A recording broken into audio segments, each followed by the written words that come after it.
এই জীবনটাই হচ্ছে একটা সফর।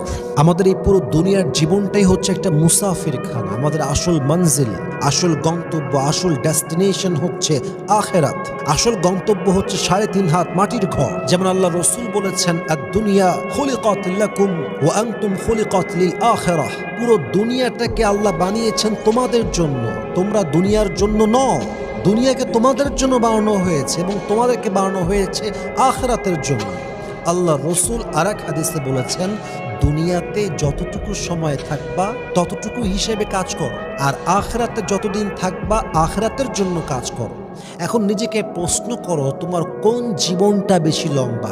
দুনিয়ার জীবন বেশি লম্বা না আখিরাতের জীবন বেশি লম্বা? যদি মন বলে না, দুনিয়ার জীবন তো সময় শেষ, আজ আছি কাল নাই, এক মুহূর্তের নাই ভরসা, দম বন্ধ হয়ে গেলে সব ধূলিসাৎ হয়ে যাবে, তাহলে দুনিয়ার জন্য কম কাজ করো, আখিরাতের জন্য কাজ করো, যেটা আখিরাতে কাজে আসবে। আর দুনিয়া মাযরাতুল আখিরাহ, এই দুনিয়া সাজাবার জন্য আল্লাহ দেন নাই। এই দুনিয়ার জীবনটা আল্লাহ দিয়েছেন আখিরাতের জন্য প্রস্তুতি গ্রহণ করার জন্য। ঠিক কিনা বলেন?